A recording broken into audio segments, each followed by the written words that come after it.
This is one of my favorite topics because you can go on Fiverr, speaking of money and things like that, or Upwork, and find somebody to write a website for you for $10 or an email campaign for $15 or something like that. And people often think, well, I just need copy. It doesn't really matter, but it is super, super important. So I go by C's. These all start with C. So first of all, it needs to be clear. People have to understand what you're talking about. I still get emails where I'm like, I have no idea what this person, I've been on their list for 10 minutes, but they're talking to me like I've been here for a year and they're in the middle of a launch and I'm confused. And there's a saying in marketing that a confused mind does nothing. So if somebody's confused, you've lost them. They're never going to give you their credit card. So that is the first thing. It's got to be clear. Don't worry about being clever. Don't worry about anything else other than clarity. And that is actually, I have a radio show. That's the name of my show because it's so important. Just clarity, clear thinking. So when I sit down, whether it's for a speech I'm giving or an email for a client, or even if I'm having a conversation with one of my kids, I say, okay, what is the most important thing they take away? What is the number one message I want to provide to the people when I'm writing this sales page, when I'm writing this email, whatever it might be? What is the number one thing? And start with that in mind. So clarity is number one. The next thing is compelling, meaning it's got to move them to action. So if you impart information, that's great, but there should always be a next step. Even if it's not a sales call to action, there should be something else. Like, so if you email people, then there should be click here to see a video on this topic, or check out my radio show, or where is somewhere else they can go. So you don't want to leave them with a dead end. Even if it's just a short email, you want to give them something they can do if they have curiosity or want to go deeper with you.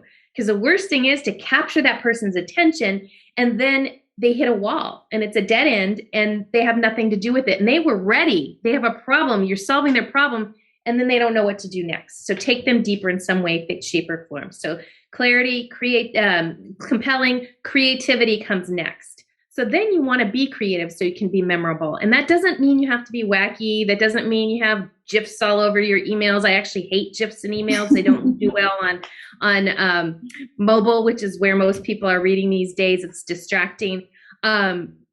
But you want to do something creative. And the best way I can describe that is to bring your personality into it, whether it's your individual personality or your brand personality.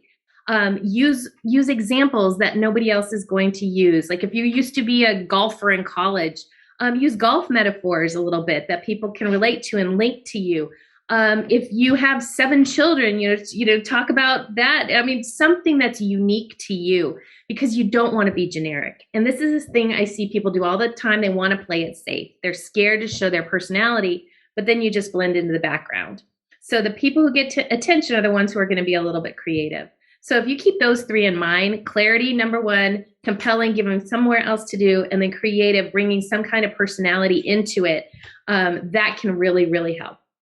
Definitely. I think those 3 C's are a great way to kind of tackle making sure that your copy is, like you said, clear, easy to understand, compelling. There's something for them to do next, take that next step, even if it is just checking out another blog article or interacting with you a little bit more, and creative, definitely.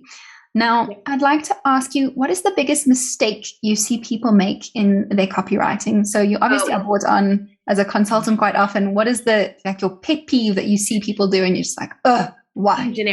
Being generic. And in fact, we're in a big election cycle here in Arizona. I won't get into politics at all on either side because it's not the point of this, but I see these politicians who write websites and they're totally interchangeable. They say, I'm a leader, I'm a problem solver, I'm a man or a woman of the people.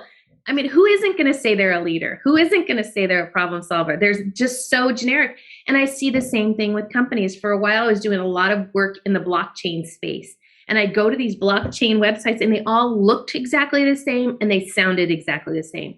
And it doesn't matter what audience because they were appealing to future prospective employees, they were looking for investors, they were looking for customers. It didn't matter what audience you were looking for. They all looked the same and I couldn't distinguish between them. They all had kind of generic names. And so just don't be afraid to be a little bit different and share a little bit of your personality. And the companies that do really, really well are the ones that are willing to be a little bit different and not necessarily like in your face, or unless your personality.